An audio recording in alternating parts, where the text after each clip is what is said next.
Here we have a wonderful ODE that you probably haven't seen often. The Fourier transform needs to be used to solve this. Why? Is there any initial condition here? There's no initial conditions here that you can see effectively making it impossible to look at, right? Because you always think there's an initial, even numerically, you need to think of an initial condition. Well, the initial condition here is that both sides will decay to zero. Well, then we can use Fourier transformation of this one because we know that that is, currently true. And we know for a fact that this will allow us to decay everything because this kind of will decay like that and decay like that. So what does that even mean? Over here, we can actually say, use our Fourier transformation to get this format over here. After simplifying by integration by, partial fraction decomposition, we have this format over here. Now this format is beautiful, it's lovely.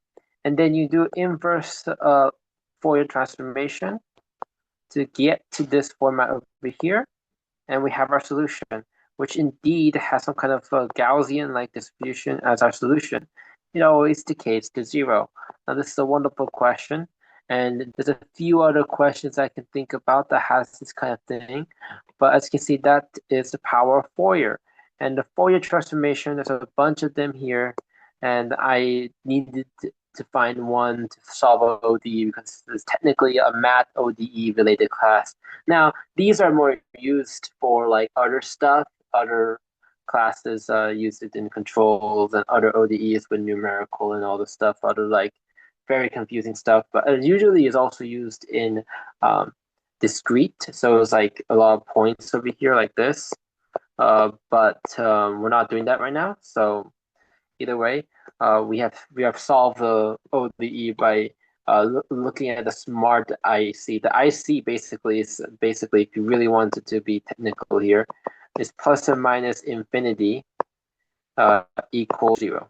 I like to say either way. You know what I mean. This is an interesting Fourier transformation ODE that you can. I have never seen it used other than like very advanced topics that I have no business being there. But yeah, here it is. Coolio, and even MATLAB breaks because it didn't really give me a solution the way that you're supposed